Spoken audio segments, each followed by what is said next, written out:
Hello, Joe. I see you've joined us as well. Yep, And how's it going? And James here is playing Santa Claus. Yeah, pretty much. Very decorative. I like it.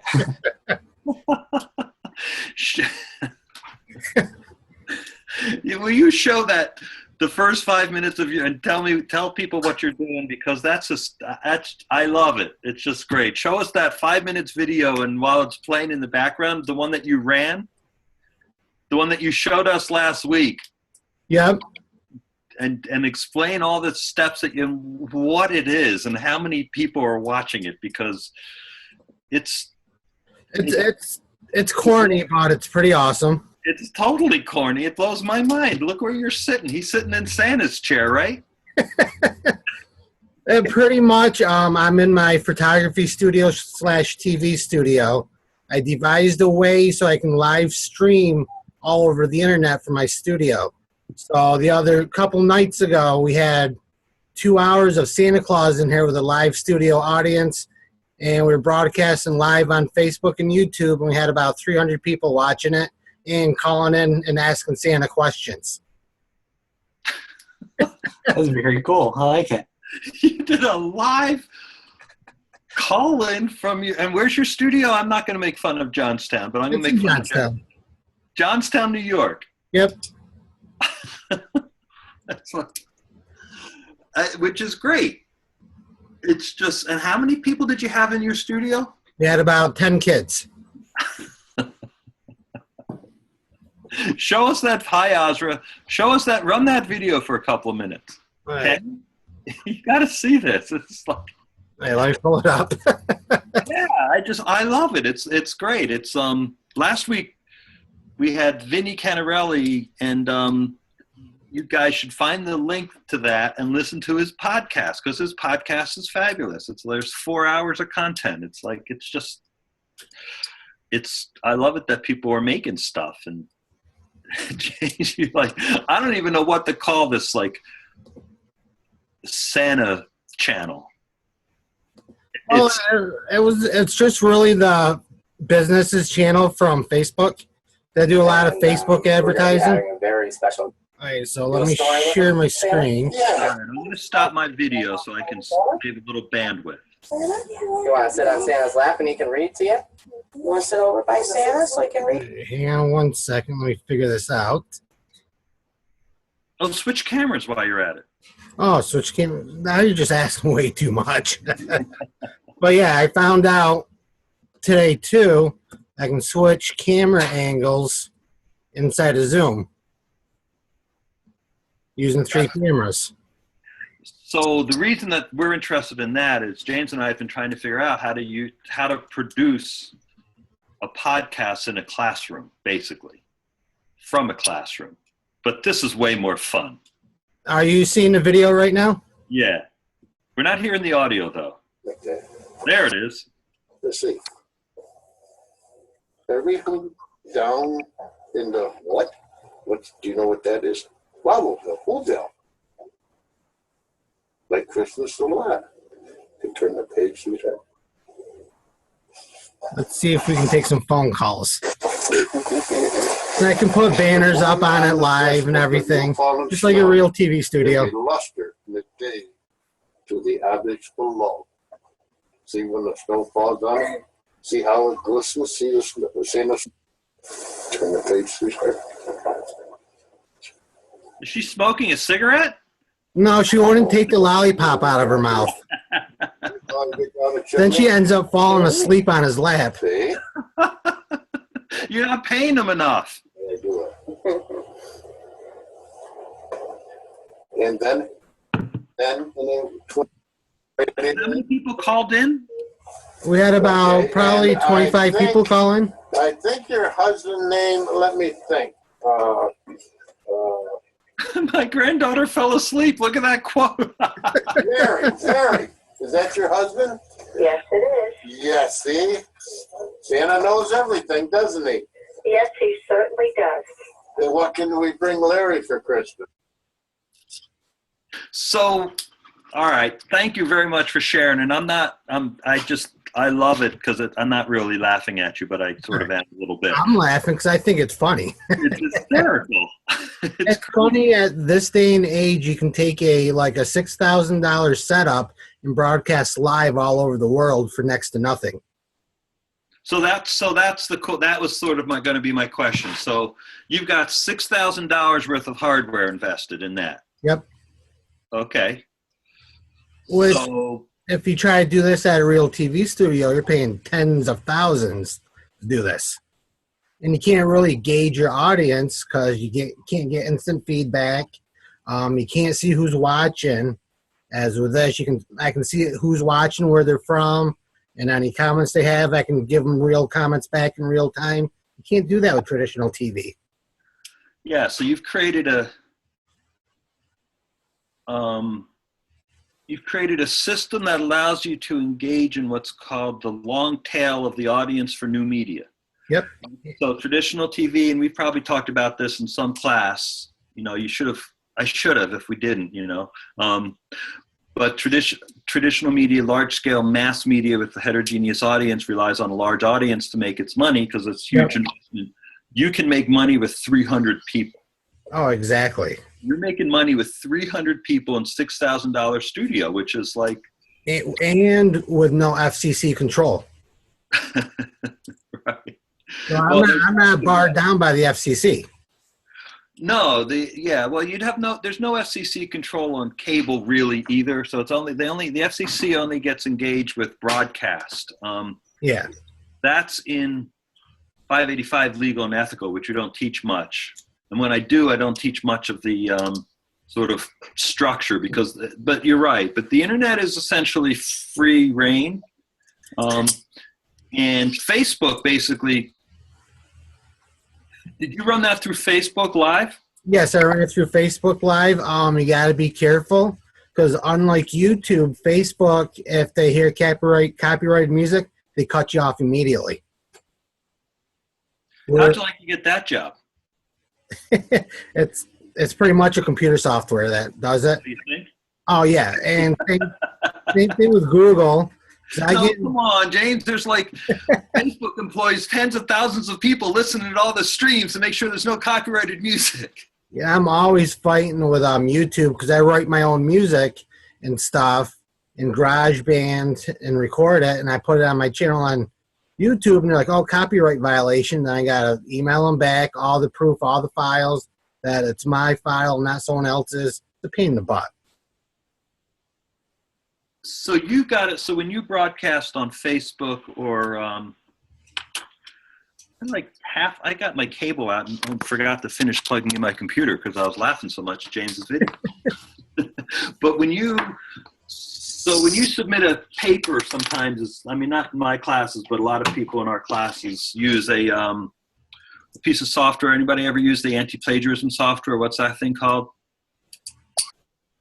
The Turnitin? Turnitin, there you go, Turnitin.com. So basically Google or YouTube and Facebook run your broadcast against Turnitin.com and make sure you pass.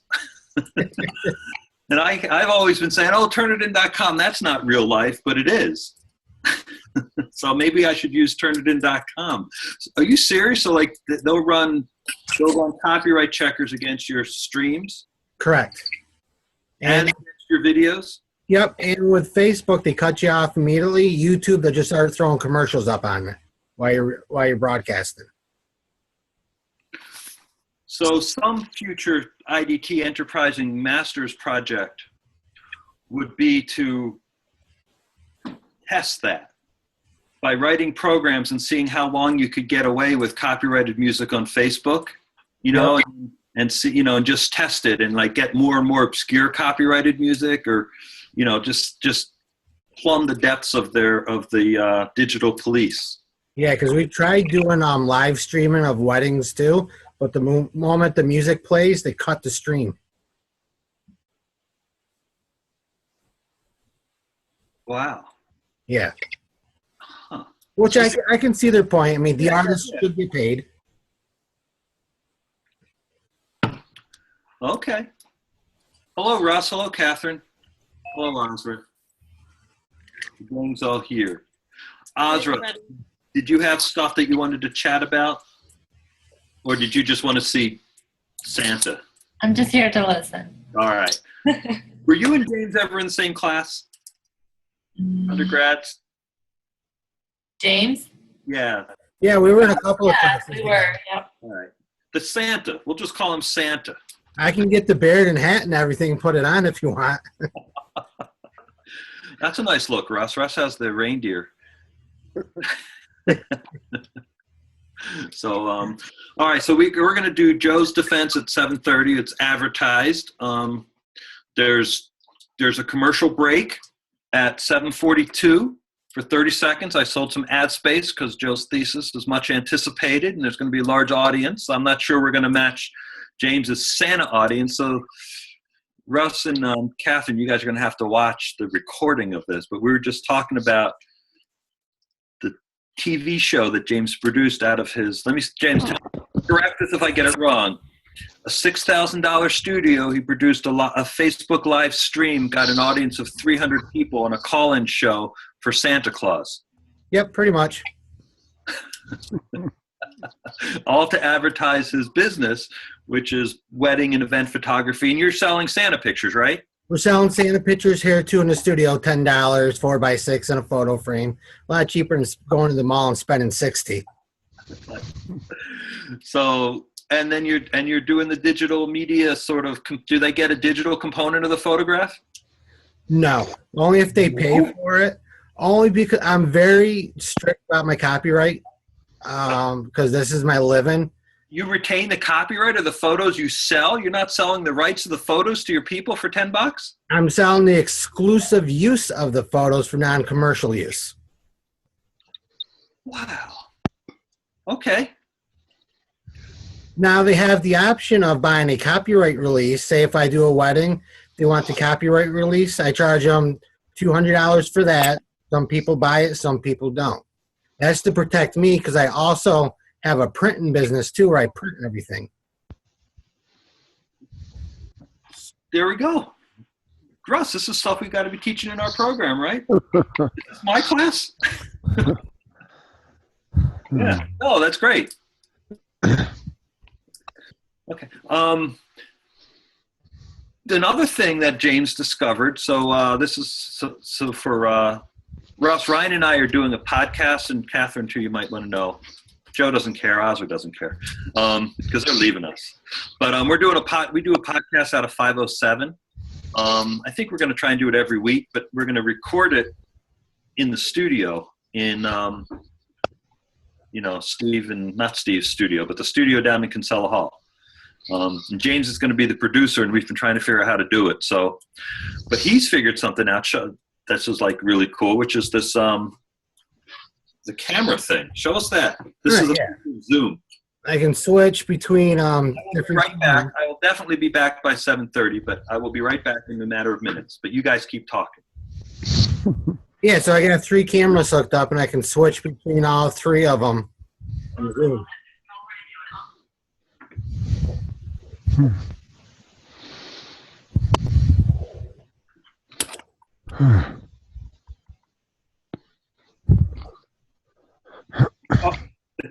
I'm still not here, but the conversation lag. But why would you want to do that? That would be good if you're teaching a whole class. Say you're in a classroom, but you have other people on Zoom, and you have a student talk. You can actually switch to that student with a different camera, so the person over the internet can see exactly who's talking. Where before, when we were doing this in one of Steve's classes, everyone had to be on a separate laptop. It caused feedback issues with everything. At least this way, we can switch microphones and switch cameras on the fly, so we don't have feedback issues anymore.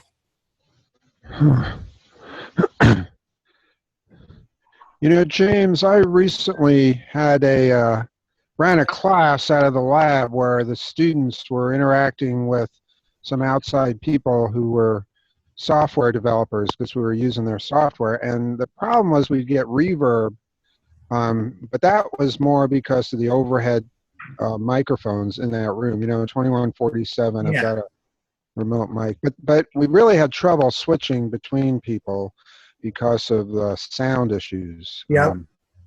So this might deal with that, I guess. It would in terms of the visuals. If you had high quality studio microphones, you can get them so they shield the feedback. So you put a mic on each student?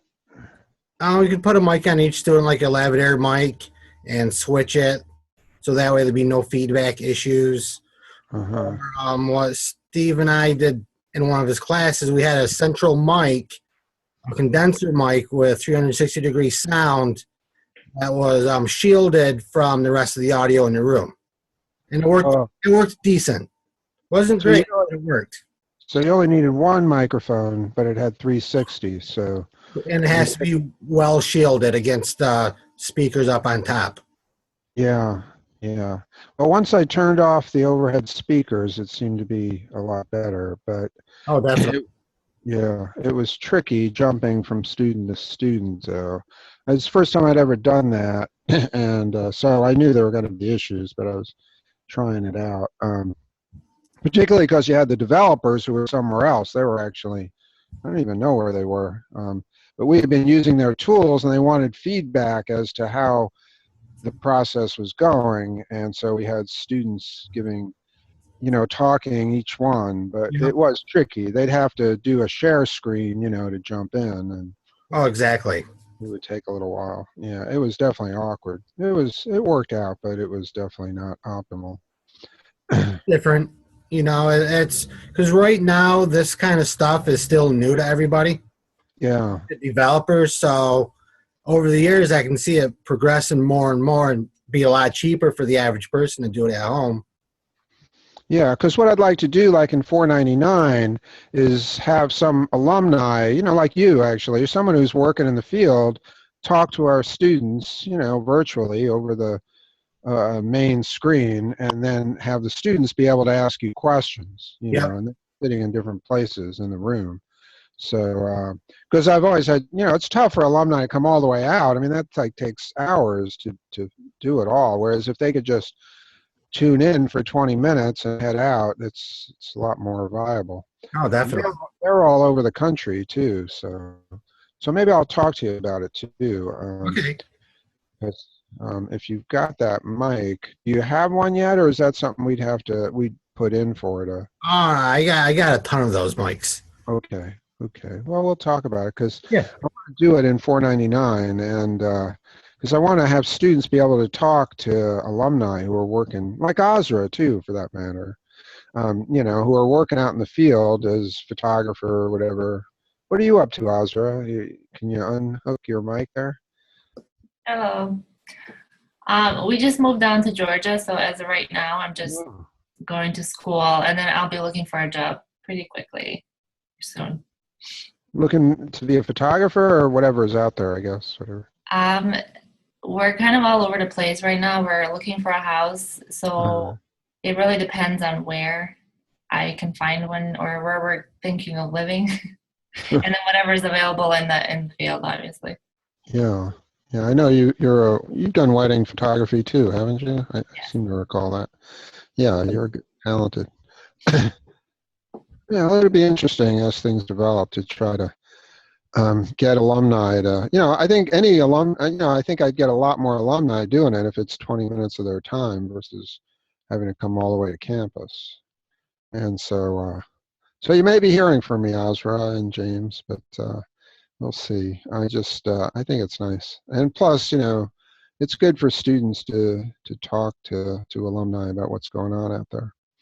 But good luck, Azra, and everything you do. It sounds exciting.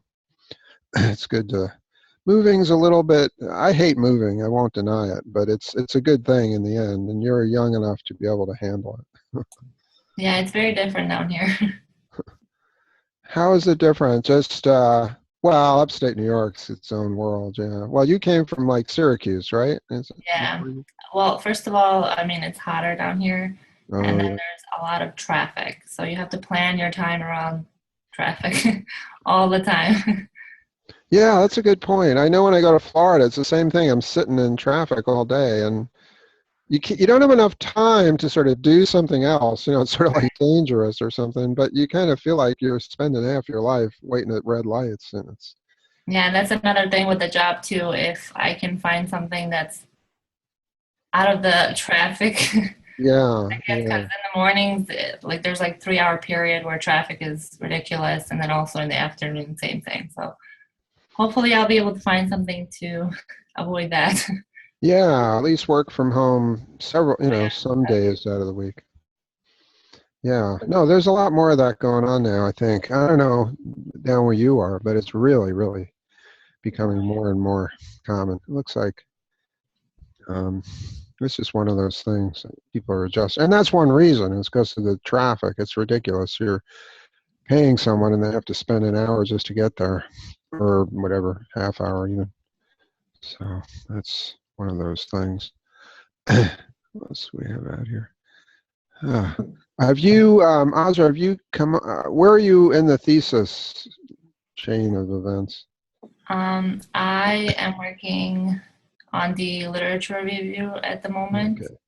I was talking to Professor Catherine this morning, and she looked it over. So right now I'm just kind of writing it up, and then we'll go from Yeah, that's good.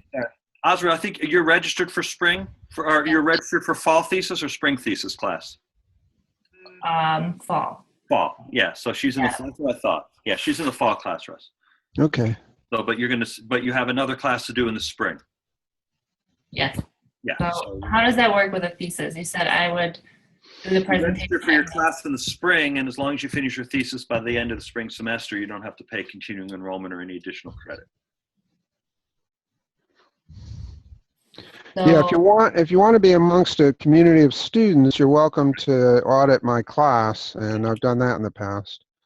Yeah, you can sit in on the thesis class, and and Russ and I, we all do it a little differently, and so yeah, there might be more. There'll probably be more community in Russ's version in the spring than there was in the fall, because I didn't basically build any community around thesis this fall. Sometimes you do, sometimes you don't. So I can pretty much join the spring thesis with. Okay. Yeah, I can get you in as an audit. You'll need to send me an email. I'm sure that I could put you in there. Yeah, you just added as a guest, Russ. It's really flexible. Is that okay? And you know what we really should do is we should just let everybody into the thesis class who wants to participate whenever, but we'll talk about that some other. That's true. They could see what's there. Okay, so we've arrived at, so all the folks have gathered. We're going to take a commercial break, because coming right up will be, no, Joe. Joe, the screen is yours. All right, excellent, cool. So I'm going to share my screen, see if that works. And James, you got recording, right? Yeah, I can see it's recording. Yeah, well, I've that's been recording the whole time. okay. All right, so could everybody see my screen? I can see it. Yep. All right, excellent. So hello, everybody. My name is Joe Jackson, for those who don't know me.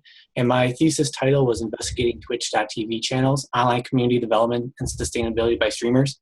Bit of a mouthful to say, but so my thesis, just to give a quick background, is a traditional paper-style thesis. So I'm going to be presenting through a series of slides to show you what I did exactly. And the tool I was focusing on was a tool or a website called Twitch.tv. And I'm just going to take a few minutes to explain what that is, so my findings make more sense. So Twitch.tv is considered a social video platform. And what that means is it's based on video content. And it's a real-time streaming tool. We were kind of talking earlier before we started about James and his Santa Claus stream, and this is kind of what Twitch is. So Twitch is a real-time streaming tool, and it uses mixed media. So it also has an option for text-based communication.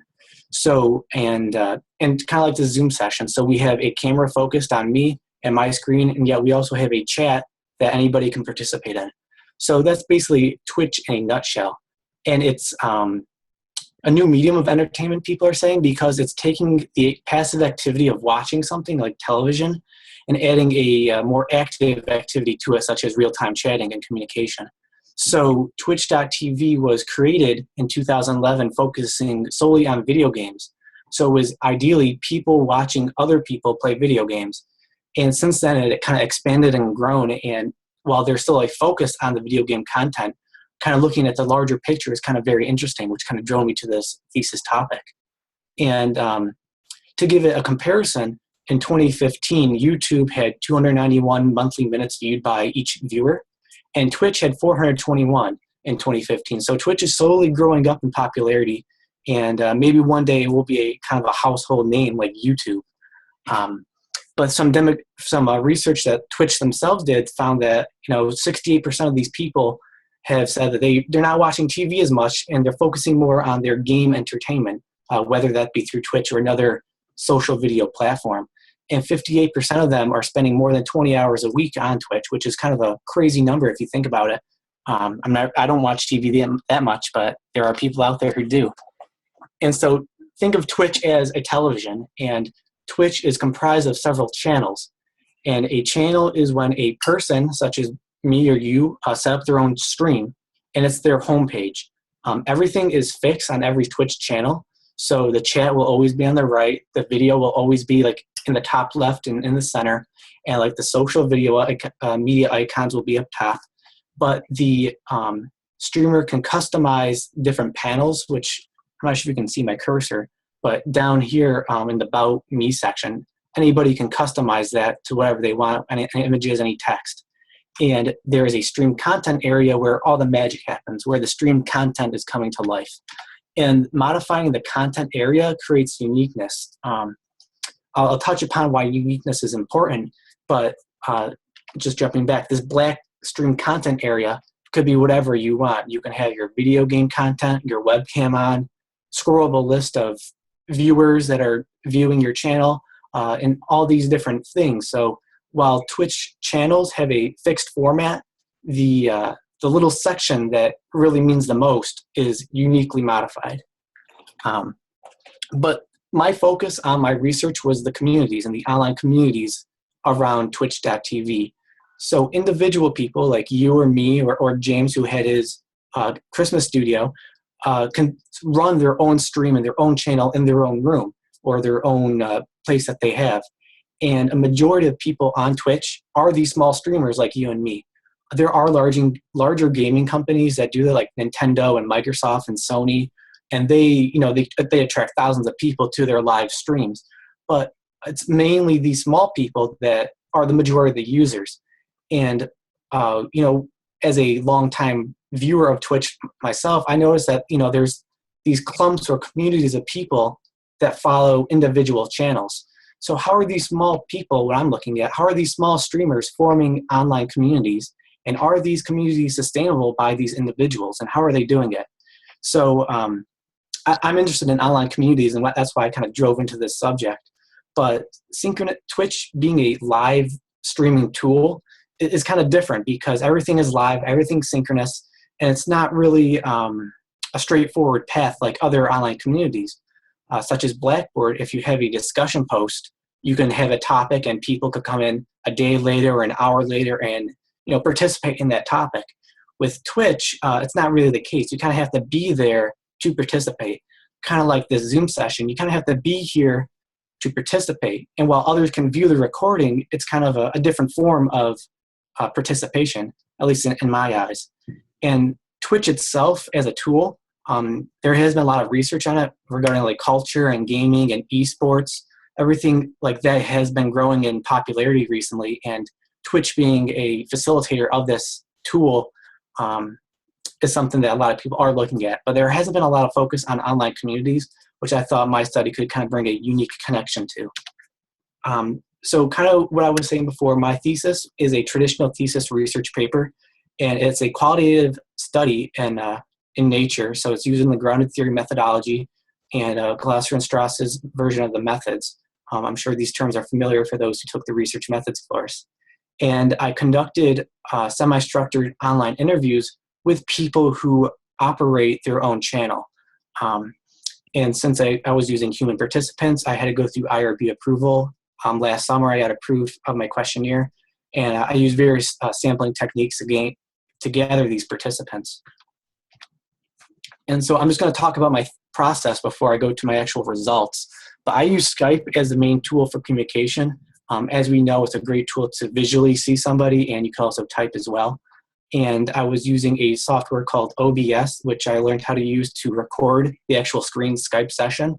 I actually went with a free tool at first, and I had 2 trial interviews. One was 2 friends of mine were kind of like dummy tests to see if the verbiage of the questionnaire was right and how long the actual interview would take. And with my first software I was using, it only limited me to 3 minutes of recording. And I said, oh, you have to buy the pro version to continue. And I was like, oh, that's not right. So I had to find another free tool, and I'm glad I had that trial interview to, troubleshoot through that. But when I gathered this data, it's qualitative data. So there was a way to analyze that data, and that's through a CASDAC software or a coding tool. And I found one that was free. It was called QDA Miner Lite. And this is a process where you would put in your codes, and there are different features where you can analyze it to see what themes kind of emerge or what keywords kind of come from the sets of data. And throughout this process, before actually as part of my IRB process, is I created a single web page, which is viewable now to the public, just about my research, what I'm doing, a picture of me, and a little bit about myself, because I've read through different articles online saying with online interviewing, it's kind of important when a participant kind of knows who's on the other end, even before they enter the participation event. So them seeing my face, what I look like, and a little bit about background, they see it's SUNYit.edu, so they know it's coming from a safe institution, just to verify the trust in me while they present whatever their findings are. But on the right side of the screen, you can see my method, just my process. So I would conduct an interview online. I would then transcribe the interview. So I would type it out based on the recording. And then I would use the coding software to find key codes or descriptions within passages that I thought were that could emerge as themes. And there are a whole bunch of different open coding methods you can do. I use descriptive coding, in vivo coding, process coding, simultaneous coding, all these different types of codings, just to find out what these themes are. And then further on, I'd be able to gather this is a theme, this is a theme, how are these themes related? And I'll show you that in my findings. But after I code the data, I would compare and contrast the data against past interviews that I've done and kind of say, okay, does this make sense? Do these categories fall into each other? What is the same? What's different? And kind of go through that process. So it's cyclical in this sense and that nature. So to give you just a further background of the people I specifically interviewed for my online interview, there were 12 participants, 3 of which were female, 9 which were male. 11 of them came from the United States, 1 was from Canada, and they operated their own Twitch channel for an average of 20.5 months, which is a long amount of time. So you're looking over a year and 8 months times worth of experience running this Twitch channel, focusing on video game content, them playing games, people watching them play the games. And on average, they had almost 4,000 followers. So kind of like on Twitter, you have people who follow you. Same concept on Twitch. People can follow your channel, and when you go live with your channel, they get an email notification or a phone notification saying, hey, Joe is now live. You can come watch him. And so 4,000, I thought was a great and high number, of followers these people have. So that's the background of the people who I talked to. And after, the long coding process and comparing and contrasting, I kind of hypothesized that, interaction, a sense of belonging, and policy forms online communities on Twitch. And, I could probably focus in on any of these key areas for an hour at a time, but I'll spare you that. That's what my paper is for. But I made this because these were the top 3 themes that emerged from the data: interaction, a sense of belonging, and policy. And I'm just going to quickly go over the next 3 slides, what each of them kind of mean. So communication drives interaction. This was just an overwhelming, overarching theme that almost everybody talked about, how interaction was the key area on Twitch. And that makes sense. It's an online live tool. There has to be interaction. So communication does drive that. One of the 3 areas that I kind of defined was discussion. And that's about talking about something. It could be anything. It could be the gaming-related content. It could be personal content. It could be whatever. And there were kind of 4 areas, which you can see on the PowerPoint slide, that discussion falls under. The guy with the little crown symbolizes the streamer, so the person who operates the channel. They could talk to an individual person through whether that be just a chat box or calling out their name during their live broadcast, or they could say, oh, hey, Joe, I saw your comment, it looks great, something like that. They could also, one streamer communicating to several people or their audience. So this is typically the main interaction type you see on Twitch. It's one person, a streamer, talking to a whole bunch of people online at the same time. And then on the top right, you have community members talking to other community members. And the participants in my study said that's what they want. They really like when people come to their channel and they can see on their chat that they're talking amongst one another. So they don't have to facilitate it, even though they're the community leader. Their members are actually having ongoing conversations about, this common interest that they have. And they also showed a lot of enthusiasm when they were talking about, my members are also talking with one another. They're not just talking to me, and I'm not just talking to them. So I found that also very important as the realm of discussion goes. And then there's streamers talking to other streamers, which I'll talk about in the next slide. But that's the discussion phase. So collaboration is a form of interaction, but it's basically people coming together to achieve some sort of a goal or cause. So for example, on Twitch, I could be a streamer and my screen could have a video game I'm playing. And if it's an online game, I could say, hey, the first 5 people who give me their usernames can come and join me and play. And so then they're all playing together on the same screen and everybody else can watch all of them at the same time play. So that's a form of collaboration, which was shown through the data. And now lurking is something it's important to Twitch, and I think it's shown much more in my data than what I saw in my literature review. But lurking is basically watching or not actively participating in the chat or through video or through audio on Twitch. So right now, people who may not have their cameras on or not talking in the chat box on the Zoom session, they're lurkers because they're just lurking and watching and getting the information. But these lurkers are indeed important, and especially on Twitch, because on Twitch, when you live stream your channel, it's ranked based on view count. So if I have 300 people watching my stream, I'm going to show up higher on the Twitch browse screen than somebody who has 20 people on their stream. So even though they're not actively talking in the chat or communicating with anyone else, and they're just merely watching, I found that on Twitch especially, and based on the participants, that's very important. They actually say lurkers are like the backbone, because without them, nobody else could find their channel unless they market themselves. And without viewers, you don't get more viewers, and it's kind of a downward cycle if you don't have viewership. And talking more about collaboration, there's a feature on Twitch called hosting, and hosting promotes networking and collaboration. And basically that means, so I'm live streaming right now, and say I'm going to end at 7:30. I can move everybody watching me and redirect them automatically to someone else who is streaming. So if I have a good friend of mine who also streams content like me, and I'm ending and he's online, I could automatically redirect all my audience to them so they could gain 300 members instantly to watch their channel. So that's a form of collaboration, a form of networking, and Twitch has these features built into it, which is kind of unique that other tools I don't think really has. And that's something unique from Twitch.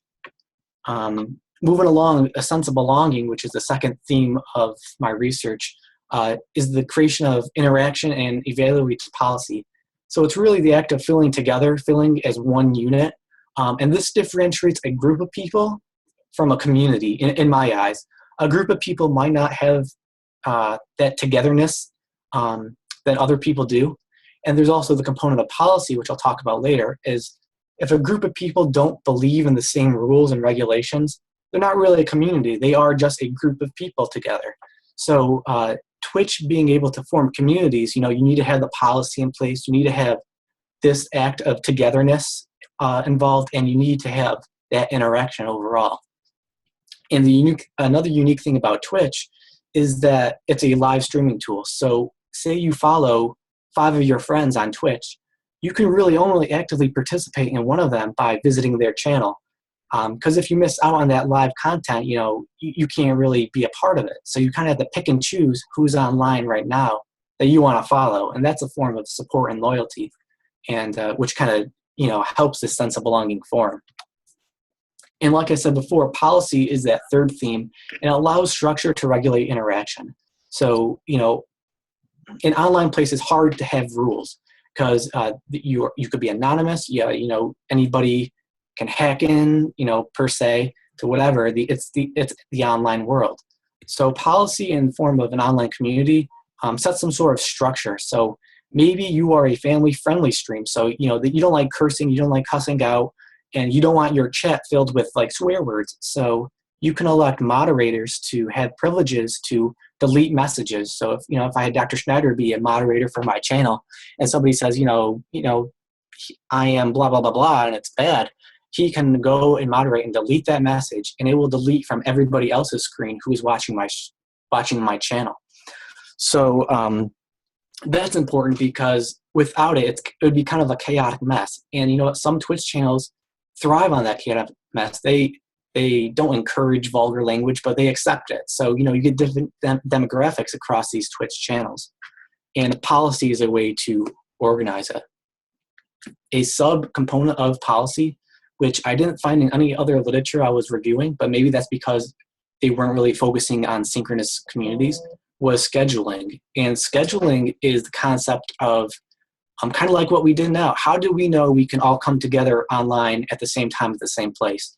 It was because we had a schedule. We sent out an email that said, 7 to 7:30 is open mic, 7:30 to 8 is me, and whatnot. So we had a schedule that allows people to come together online. And with Twitch and a Twitch channel, that was important on what the participants said. They really wanted to have a time and place set so people can come together online. And this maybe will increase a sense of belonging because it's more personal when I get to see you and talk to you, and whether it be through video or just chat, it is a personal sense of connection. And that's what I found unique about Twitch.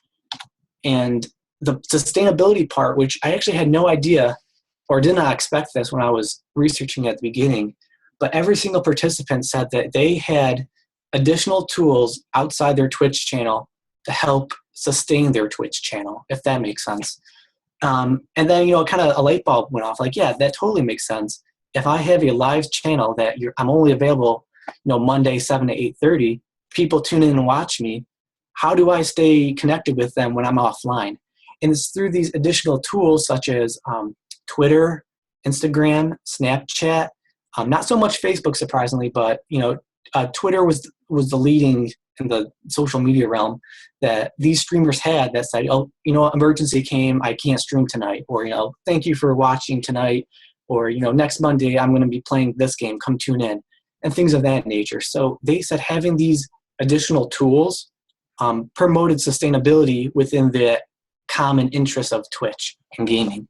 And I found that unique, and, it makes sense because right now we had an email sent out to the IDT program that we are coming together online on this real-time tool, and we're talking to each other. But what additional tools do we have? We have our Facebook group. We can communicate through that way. That's how we're staying in touch when we're not online right now. And I'm finding all these similarities now that the light bulbs clicked off. And, I've done this research. For time's sake, I'm not going to go and explain these background things that I mentioned in my literature review, but a lot of the early founders of online communities and online community researchers said the internet is beautiful because you don't have to be online at the same time. And that's like the opposite of synchronous communities, the opposite of, of this Zoom channel. We like to be, online at the same time when, right when the internet started, an online forum post, I could post something and then Dr. Stam could post something a day later, and then Dr. Khan could post something an hour after her, and we didn't have to be online at all at the same time. And however, looking at these two models, a lot of things overlap. A lot of things overlap with Twitch. A lot of things overlap with synchronous communities in general, and there are differences. But this background research does show there's similarities. And after I did my finding and did my research, made my little triangular model, I went back to the literature and says, okay, do my themes and my sub-themes make sense? And do they connect at all with what's going on elsewhere in this field of research. And I was able to find at least one article that supports my theme and sub-theme. So yeah, I'm beginning to see that, okay, maybe my model is making sense and making sense for Twitch.tv. The only thing that I found really, I don't want to say dangerous, because it's not really dangerous. Maybe it's good, maybe it's bad, but compared to other online communities, Twitch has a single community leader, which is a single point of failure. So generally in an online community, someone's going to initiate it, and that makes sense. There's going to be a leader. But over time, the leadership might be delegated to other members of the community. So, maybe Dr. Schneider was hosting this Zoom session tonight, but, next semester it's going to be Dr. Khan. So he kind of has that role, and it's kind of being dispersed. So if one of them is out sick, someone else could pick up the slack and still run this community.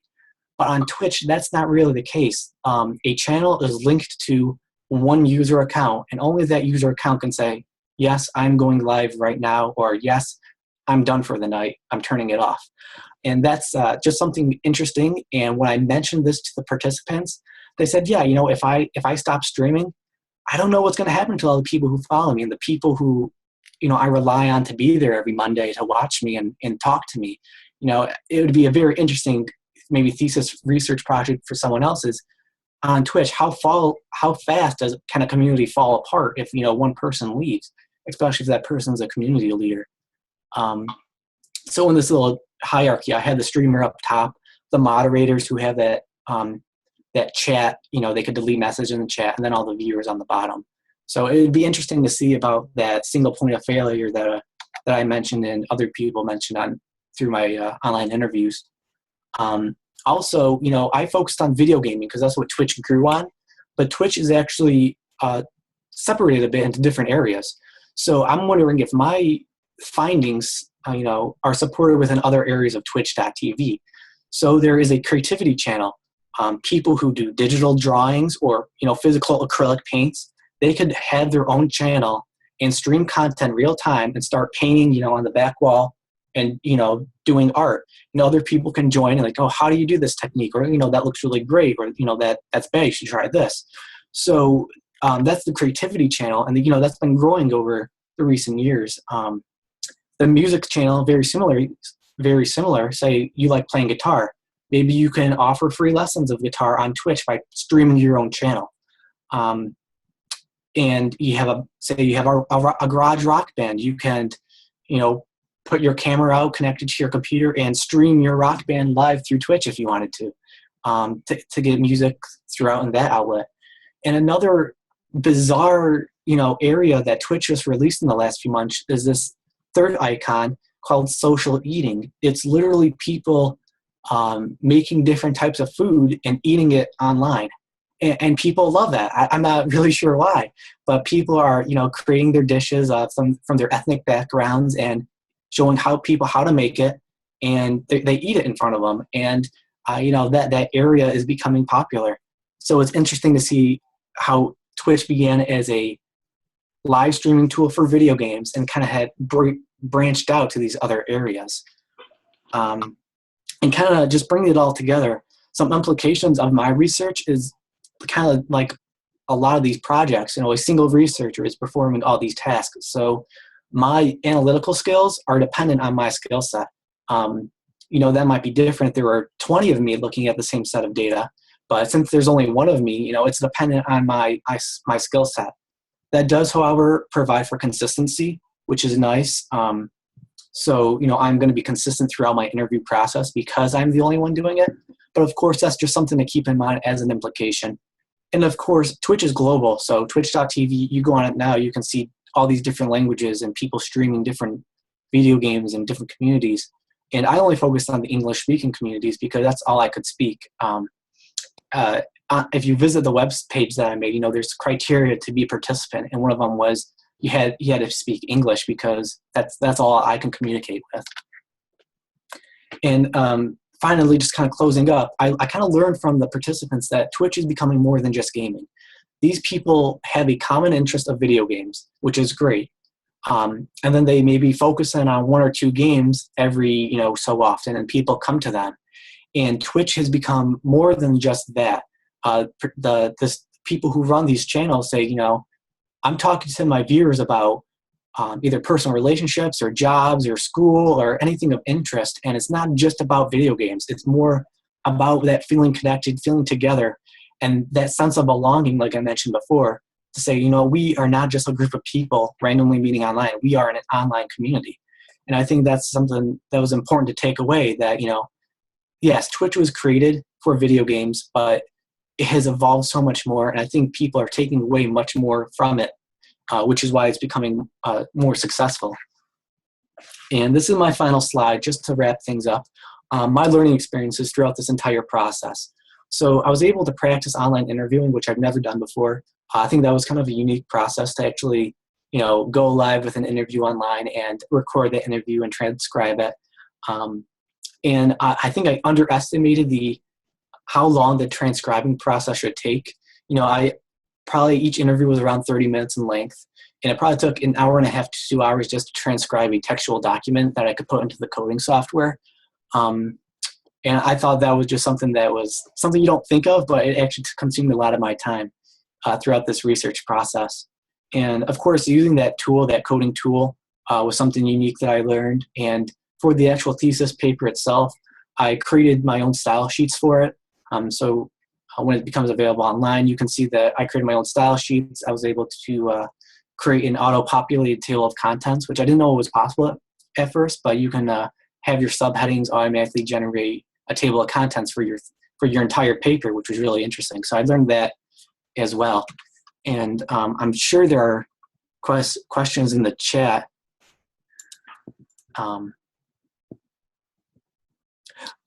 I'll answer Dr. Schneider's question first before I let it open. Can you watch multiple channels at once? You can open multiple browsers at once. And a few years ago when it first started, I founded Twitch and I started watching as a viewer. You were only limited to one. Like if you open up another tab, it says like, oh, keep your browser set to one or something like that. But you can open it up if that's what you mean, like multiple channels. Like you could have two screens, even though it's hard to watch two things at the same time. And also you can use it on your phone. You can watch a Twitch channel on your phone. I actually have a twitch.tv app here. So it's going to like load like channels that are live right now that I can go and click and watch and view, and you know, participate through that way. I can type to chat into the text box as well. So I'm sure, I know I kind of went through that quick, and it's a huge topic to cover, and I focus on online communities and how those grow. Does anybody have any questions they want to talk about or discuss? I know we're right at the 8 o'clock mark. But. Well, we're here. Thank you very much, Joe. That was excellent. But Thank you. yeah, so let's open it up to anybody who wants to jump in. And whoops, that's not the screen I'm looking for. There's the screen I'm looking for. Yeah, and Adam joined us too. So hey, Adam, how you doing? I thought that was really great. Your style of presentation is so confident and clear and easy to understand. I loved it. Thank you. And I also, try to imagine watching this Twitch thing. Yeah. And I think you did a really good job of sort of explaining why anyone would want to do that. And so I am intrigued about it. When you were saying that you did online interviews, can you tell me a little bit, just a couple minutes about how that went and how you found the other participants? Were they interested in your research, and were they open, and what did they want to talk to you about? Yeah, so first thing I did, there were two forms of recruitment that I did. So there's an online forum website for Twitch that anybody can post to if they have an account. And I actually messaged one of the moderators. Well, I had my IRB. In my IRB, I said I want to post this message on the forum and whatnot, and I got approved. So I messaged one of the forum moderators that were, and those moderators comprised of actually Twitch staff who run Twitch themselves or are highly elected to run that forum. So they were allowed to post it and kind of sticky that forum post for 7 days, that they said. And anybody who came through in that 7 days would contact me through a private message, and I had the link to my webpage that showed the study and whatnot. So that was one way I got it. But actually the main way I recruited people was through the snowballing technique, which I thought was kind of cool. So at the end of my interview session, I said, so if you know anybody else who would like to participate in this assessment and talk about their Twitch channel online community, just have them look at my webpage or send me their contact information. And actually, I found a lot of, a majority of people had at least somebody to recommend or sent me somewhere. So I found that really nice. And at first, I was a little nervous on how the people would actually talk online to a random stranger. But then you think about it, they're streamers, so they like to present themselves online. They show their face online every day or every week, however they do it. So they're very open, very friendly. They love to talk, and like I mentioned before, they love to talk about how it's more than just gaming. Because I think talking to people who are not, like, they wouldn't stumble upon Twitch unless they heard oh, it's about a video game website. That they said it's so much more than that. They've formed really deep friendships with these people, and the people I talk to, they've operated these communities for over a year now. And, some of them, you can do it for a profit. There are monetary ways to get support from Twitch themselves through running advertisements or being, there's a partnership program where people could actually donate $5 a month for you just to continue doing what you're doing. It's called a subscription to their channel. And, it's just, I was very glad that they were open about those things. They talked about interaction being the huge concept. Like, without interaction or without their audience, it'd be really difficult to continue on. The people, they always had similar stories, like how they first started on Twitch. They had 0 people watching them. But so they were just talking to themselves online on this random web page, and, nobody, was visiting. And then all of a sudden you get one person, and, one person relates to them. So maybe they'll tune in next time they come live, and, that grows and grows, and slowly, that becomes a thing.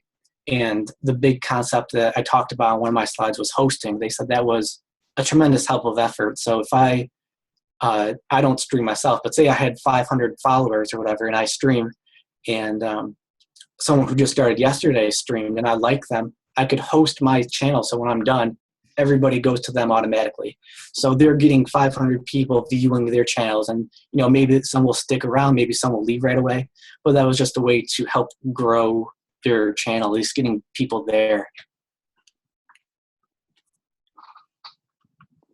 All right, thanks so much. That was such a great question, and you asked, and I said, "Oh, that's such a Catherine question," because you went right to the heart. Like, well, tell me about these streamers, because those are the really interesting people, right? Yeah. Yeah, I think it connects well with what James was doing earlier about his whole online stream with Santa. People are watching this, and I'm not sure if his company does it often enough, but Twitch isn't really for businesses. It's more of a hobby thing right now, but maybe that's the direction it will go one day. Yeah, what was Adam's question there? I think did any streamers talk about their personal lives at all? Did they deviate at all? Yeah, they did mention the aspect of, I had one participant in particular saying how they never mention anything about their personal life because of their current employment and what they do.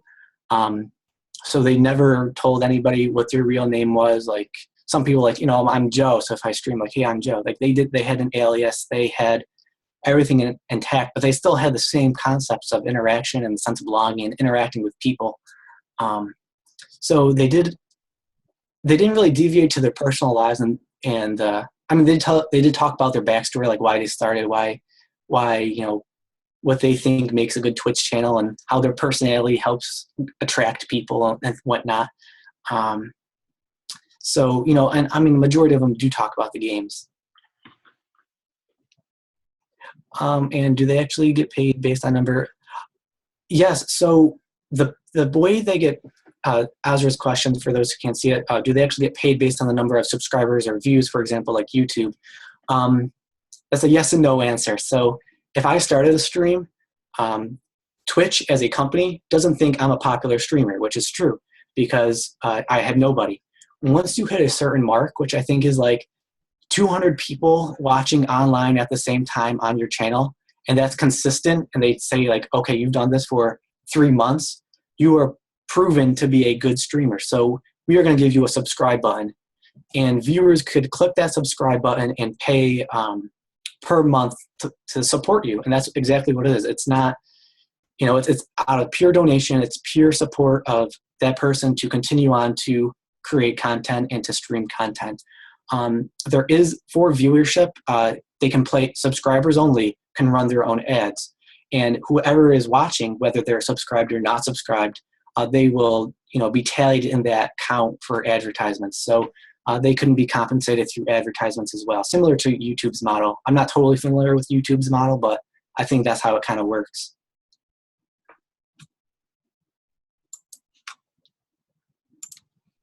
So I've been thinking about these streamers, and the last question you asked about the different areas of Twitch. Yes. Okay, so that's interesting to me too. And I wonder if there's something particular about the content of the stream, or if it's the sort of the technology, so like to me that eating channel was a bit of performance art.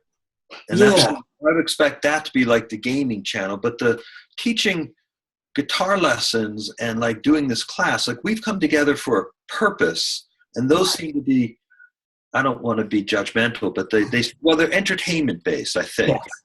Yeah, the video gaming channels are therapeutic, maybe, if you're watching people. Right, they're mainly entertainment based, and these other channels are they do serve a sole purpose, I guess, if you say. So if I'm creating a digital art piece, that's what I'm going to be doing, and people may find that as entertaining, or they want to learn from that. So it's kind of up to the streamer to define what they want to do with their channel. But I think just because video gaming at large has become so popular with children of all ages and adults, young and old, I think that concept really stuck well. I think Twitch is experimenting what else can stick with these people, and maybe that's because they're also interested in video gaming. So maybe they like creative works, or maybe they like music. I think that's something that they're experimenting with. Twitch, you mean? Yeah, because Twitch probably likes money. Well, yeah, Twitch loves money, of course. So they're experimenting as much as possible. At this point, that's which is really interesting. But they're, and I really like the way that you connected it to what we were discussing about with Santa in the very beginning with James. It still cracks me up to see you sitting there. I love it. It's great. But he basically twitched out with 300 people, but what was interesting there was that those are sort of a geographically based community, I would imagine, although I'm not sure. But there's no geography in Twitch, right? It's right, all over the world. Yeah. Yeah. The other point that you raised, which was fascinating, was you talked about the early online communities, sort of, which by time is 80s, basically. Yeah. To 93. So think of it as pre-web and a little bit going to 96, 98, 2000, and then it kind of dies off for all sorts of reasons. But those were all these asynchronous, basically text-based communities. And so the currency of interaction was words. Right. There's no video. There's not even graphics. You could attach compiled files to exchange pictures, which is where the porn started.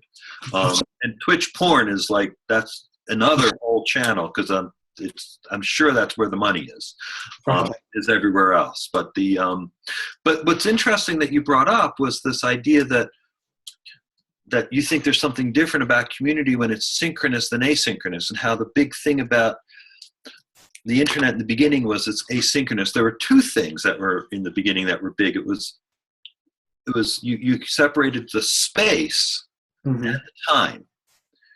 And what Twitch does is keeps the space distributed, but you're there in the same time. And did you get a sense of how important that was? The synchronicity of it versus.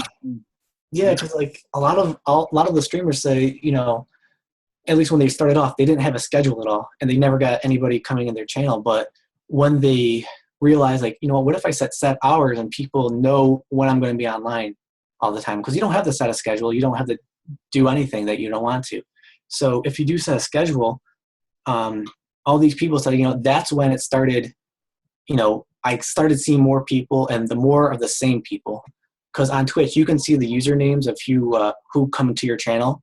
And there are tools out there who can analyze how often does this person view my channel, and they're seeing that they're retaining or getting more people after they set that scheduling component.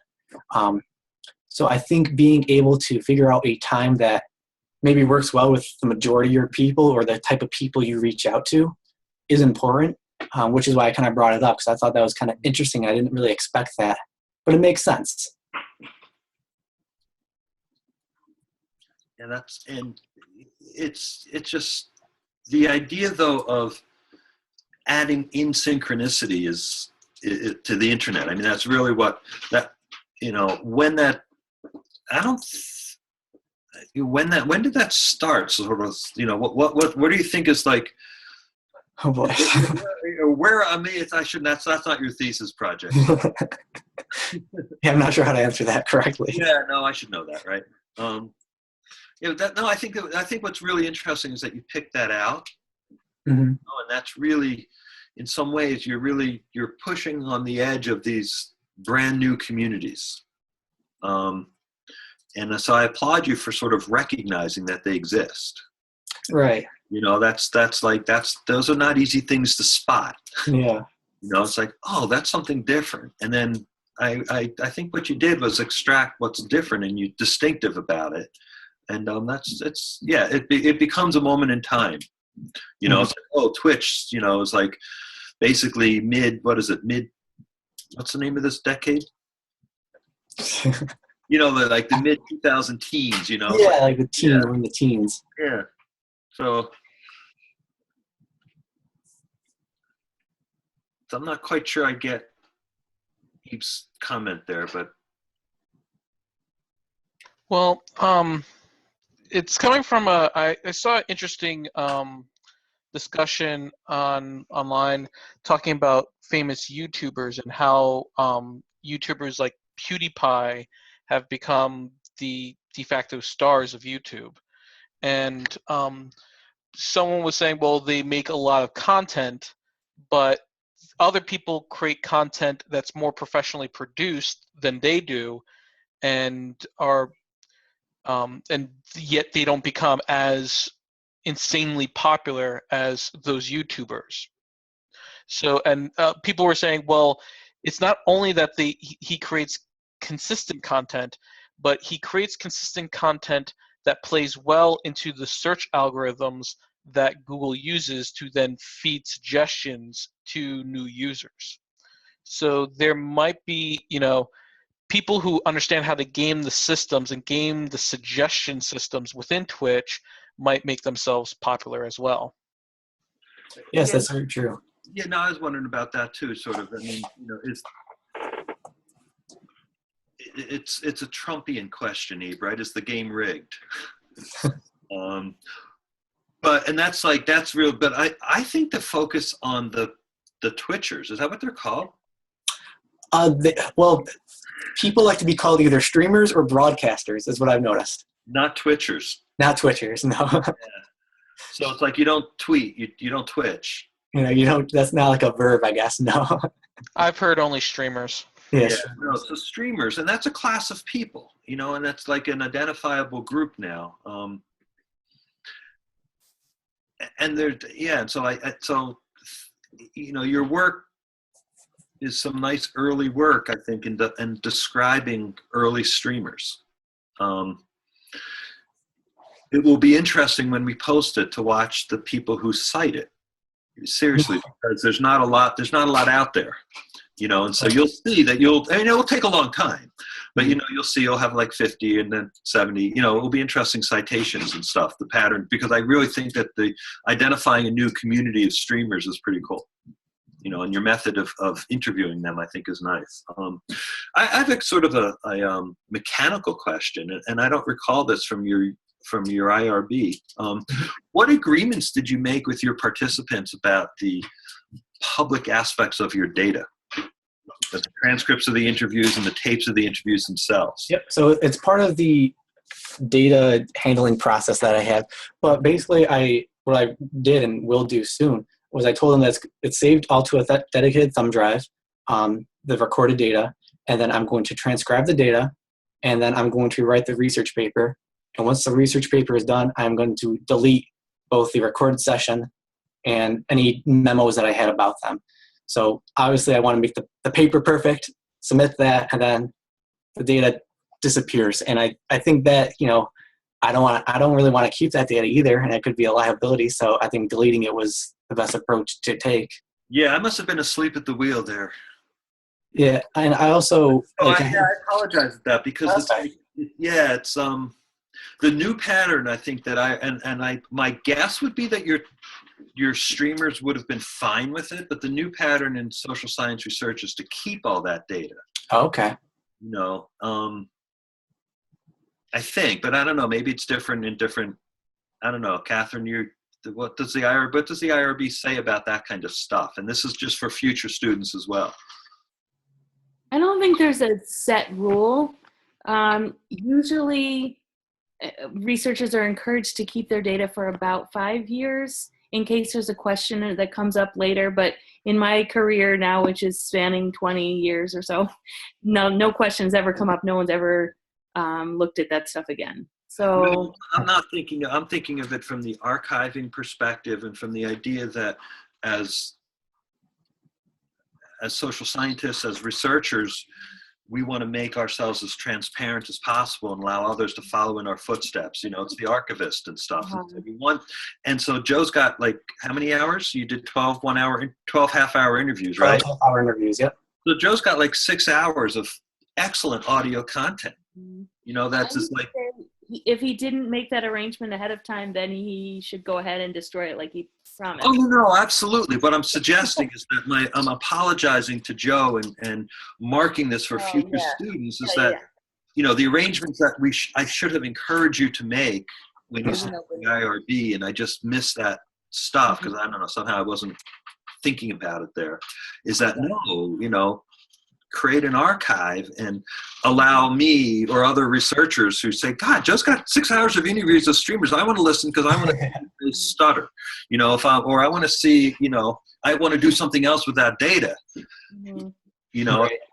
Yeah, I figured the easiest approach was I don't know if these people would participate if they know that, but if they at least are known, like, okay, it's just between me and them, and then I'm writing it's not like a case study right up. I'm just extracting these general themes. Yeah. I think maybe I would have gotten less if I did go that route. Maybe I would have gotten more. I'm not sure. It's tough to say. But yeah, I understand that.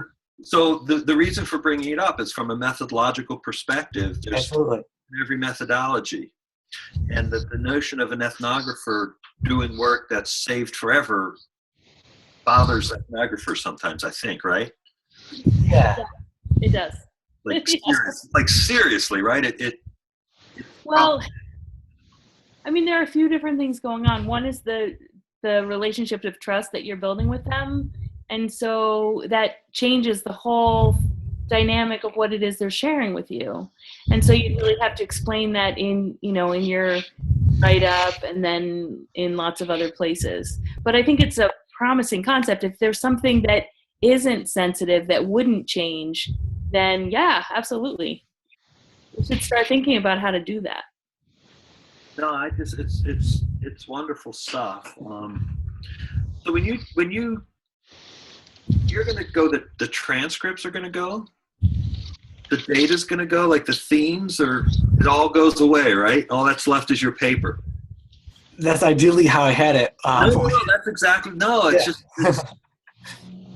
it's just so painful. I know, because especially when I was doing the transcripts, this is taking forever and it's just going to be gone. And in the end, I come up with these 3 themes, but that takes so much time to actually discover and pick out what makes sense. And maybe because it's interesting too. A study I read about, they also interviewed streamers online. I'm like, I wonder where that data is, and who knows where it's available or not available. But that's a great point about the whole point of retaining data or destroying it, or how retaining it might affect the participants' words, what they say, and things of that nature from methodology standpoint. Well, I'm thinking, that it's never a good sign. I'm thinking, well, maybe you can ask them, and but yeah, no, you should know. IRB would have some issues if you ask them later. No. But I was thinking the same thing. Like, what happens if you approach the IRB and say, "Oh, I'm going to ask the participants," and then ask the participants? I think you should, like, call it a wash and move on, and then next time set it up that way. Okay. No, absolutely. You can't, because it's totally unethical to approach someone after they've revealed themselves to you. Now they feel badly. It's like, oh no, you can't do that. What did I? It's just completely wrong ethically in every way. And so it's a. I bet you artists go through this when they do a still life and something and they take it apart. I don't know. Yeah. Well, thank Joe. That's what was I saw there were a few things in chat. Yeah, Russ. Yeah, you can't, Russ, right? I don't. Well, I was going to say that you'd have to agree to this ahead of time, but that you would be able to disconnect what they said with who said it, so that you just get the data and you don't have the identifiers in there. But that's an approach as well. But these are more. You'd have to get approvals, and if it's sound, then it's going to be hard to do that because you've got their voices. If it's text, if your transcripts, your interviews would reveal who they were. Well, that's the issue, yeah, is if you could somehow disconnect it. Yeah. But one thing I was going to say, and I've just noticed this with technology over the years, is technology comes back to reflect real life. We live real life synchronously for the most part. We're talking to each other wherever, and technology tends to separate us, and so we're in different spaces suddenly. And photography went through this, right? It was black and white, and you couldn't even, it wasn't in color, and then it went to 3D, and then it's going to virtual reality, and it's moving to augmented, and so it's getting closer to, in a sense, a real time how we live our lives normally. We don't live our lives in black and white. That's sort of the basic thing. So to some extent, Twitch is getting a little bit closer to what we're doing here. Zoom was a big breakthrough because suddenly we felt like we were back together in the classroom a little bit, which is what we've been doing for 200 years or whatever since Plato. And so now we're at least getting a little bit of that experience, and hopefully it's better. It's augmented in certain ways. But I've often seen this with technology. It starts really crude. I was there actually in the 1980s when, as Steve said, it was just text and FTP, and you really was very raw, but you could do things across long distances. And now it's getting a little closer to, in a sense, real life. The other question I actually... There's something in that synchronicity, just to jump in there, Russ. Sure. Don't forget your point, but there is something that's interesting, I think, that Twitter is filling a void, a near synchronous communication. Mm-hmm. And so, kind of understanding that and how that works with Twitch, but that's what the chat is, Joe, and it's not really synchronous in Twitch. It's near synchronous. It's near synchronous, yes. Which is weird, different. Okay, sorry. Yeah. Well, no, it's the ability for people to think a little bit maybe before they say something. And it's kind of like classrooms in a way. Discussions are often not as rich because people are just, it's almost the person who could speak the loudest. And whereas this allows a little bit. So the idea is to move forward with the way you do it. I did have a question, and I think I already know the answer, and that is, what are your research questions? But what you're saying is you use grounded theory so that you let things bubble up, and you were finding out what the themes were related to Twitch technology, things like discussions and collaboration. So the idea is you didn't start, in a sense, with research questions. Other than that, you were going to study how people use Twitch, I guess. But I don't think I heard formal research questions other than that you were doing grounded research. You mentioned that at the beginning. Yeah, I do have, let's see, where is it? Oh, I broke it up in my PowerPoint slide, but in the paper it's how individual streamers can form communities, or how individual streamers can form online communities on twitch.tv. So kind of like what you said, like I'm interested in online communities. Twitch is kind of this new and interesting tool, so I wanted to see, how does that relate to the field, and what can, as you said, bubble up from the data I collected. So it was basically what components form online communities for these individual people who operate it. I see. So you knew that you had this concept of communities, and you were trying to see what those communities, what kept them together, and If they even formed or existed is one question. okay. Because Yeah, because yeah. well, it seems like a big issue is this viewership, and generally, I don't worry too much about how many people, but I can sort of see that becomes an issue with you. I mean, and with Twitch, you know what I mean? It's sort of like if you got 10 people, maybe that's fine the rest of your life. I mean, what the heck? You got 10 friends and whatever. But it seems like, I guess, the money drives it, but also it's kind of like this underlying theme of numbers being kind of important, and I guess it moves you up on the list or whatever. But it's kind of an interesting idea. YouTube's the same way. You know, you're trying to go viral and all this stuff, and I'm thinking, I don't care about going viral. Why do I care? You know what I mean? Like, but there's this, somehow people get into that, and I guess that's true. You know, that's what you're finding. So that's fine. What's kind of cool is that I was wondering, as Ross was talking about, that in like the early days of Usenet and the online communities that I studied in graduate school. So, you know, it was very, I mean, listening to Joe's things, like, oh yeah, I recognize, like, oh, okay, you've got these weird people. For me, it was these people posting to Usenet. And all of a sudden they were sort of in my world, and I looked around, and I remember saying to my thesis advisor, I said, you know, there's this really weird thing out there. It's called Twitch. No, I mean, it's called Usenet, you know? And it's like, and it's interesting. What never happened in Usenet was that notion of being viral didn't exist.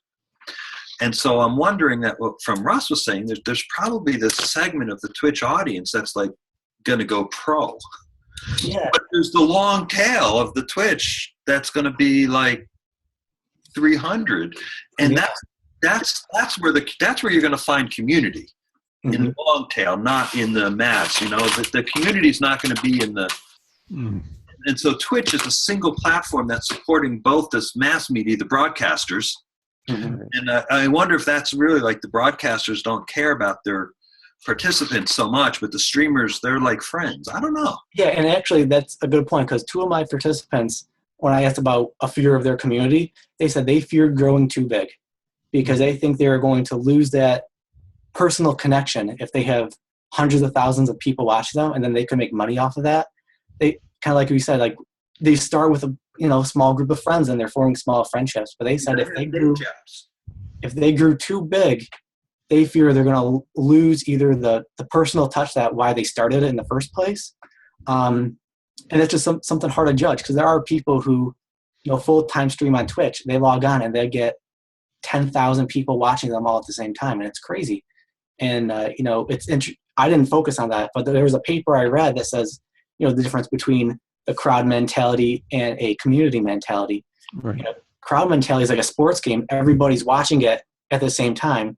Or if you're at home with two of your friends watching the same sports game on TV, you might have a different interaction with them as if you were with that whole crowd watching it, at that place. So it's interesting about the crowd mentality on Twitch too, because, they were saying they do something cool in the video game and 5,000 people say, oh, cool, yeah, it goes spam and you can't even read the chat. It goes super quick. But that was something interesting I found, just not within the participants. You did that in like 8 seconds, spent 30 seconds on that story about the 5,000. Yeah. Tell me that story again. About like, I guess, which part did you miss? I kind of blabbed on there for a minute. No. You're saying that like the audience like gets big every once in a while? Well, yeah, there are some people that are basically going pro as streamers. And every time they log in and host a stream, they'll get 10,000 people watching at the same time. That's what it is. Yeah. Oh, okay. Thank you. And that yeah. And we should probably wrap it because we've hit 8:30. But I had one question left, unless others have questions too. But I was doing some reading the other day on pop-up culture, listening actually, it was podcast on some really cool podcasts that you'll probably see in future classes. Those of you who take future classes, called Future Tense from Australia. It's great. And they had a story, an episode on pop-up culture. And it's almost the opposite of what you're finding on community, the notion of scheduling.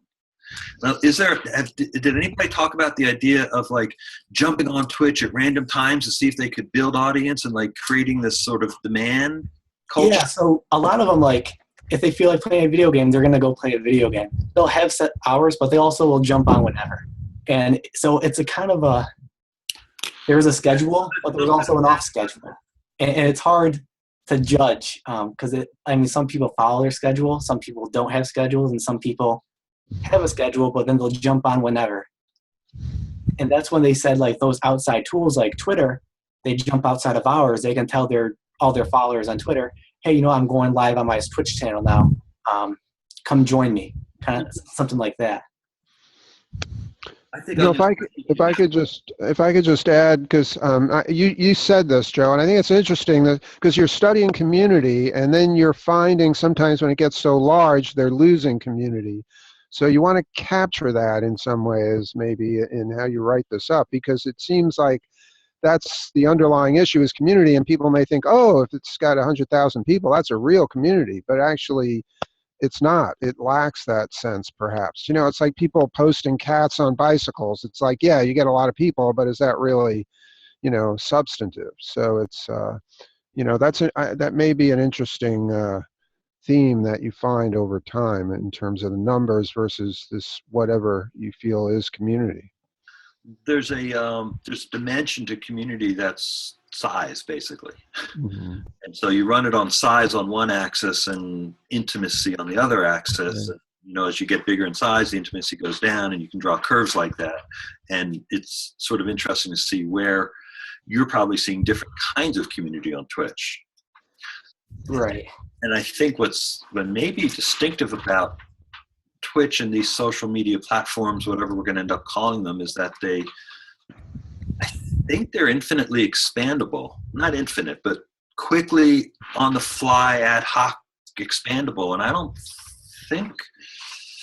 I can't think of another medium that was expandable on the fly without additional capital infrastructure. Like TV, you couldn't just like instantly like blow your audience. You couldn't attract an audience. It just doesn't work that way. The economics didn't work that way. I can't think of another medium. I have to think about that where the audience could just grow.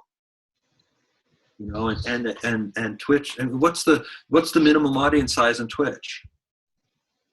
That's 0. Zero. Like some people said they would talk to themselves for the first few weeks that they'd done it, just trying to get someone to watch them. So it could be 0. Audience of 0, and it's sustainable if people are willing to broadcast. Yeah, it's an interesting concept, really. Because radio would, I guess radio was sort of like that, but radio was expensive. You couldn't just and I guess the thing with video games, like they're going to be playing the video game anyway. So if they're just putting themselves lives, they're still having fun. They're still getting their self-entertainment. But maybe they're like, it'd be even more enjoyable if I could get other people talking about it. So if, what you just said is really critical, because the impetus, the content, and maybe you said this earlier and I missed it, but the content was there already. Mm-hmm. So, and the people were producing the content. So as opposed to like the guitar teaching, there's no content. You have to like consciously produce the content. So you have to think of other things that people do in their lives that they're willing to broadcast. And so one of them that you said was make food. Yeah. And eat. Yeah, I still find that kind of interesting, but yeah, people are watching it. Wow. I'm trying to think. It's interesting how it goes in both directions, because one of the things I notice now with television is if you look at it on demand or you look at Netflix, there's like thousands. It's unbelievable how many issues there are out there that you could watch. I mean, it's unbelievable. I used to have, when I was growing up, you had, 10 choices or something. Yeah, but most of those are things that people made so that others would watch them. It's not stuff that they're doing anyway, and then people started watching. Like, okay, I could put a camera on my head or like put it out there or behind me, and it could follow around my barn, and you could watch me do barn chores. That's something I do. I guess people make webcams outside their houses, and you sort of watch that, right? In an early study, I found like zoos will stream their animals, and people will watch it on their websites. It's something like that too. Like the animals are going to be doing their thing. Yeah, and do people do that on Vlog Their Lives? Azra, is that what you were saying? I actually follow a few people on YouTube and they pretty much just vlog their everyday lives. They have like Vlogmas right now going on where they vlog every day for Christmas or well December, and people actually follow them. There's millions of people that watch that stuff. But what do they do? Just everyday lives. They just vlog sitting around the house, making coffee, going shopping, just random things. And people are interested in that.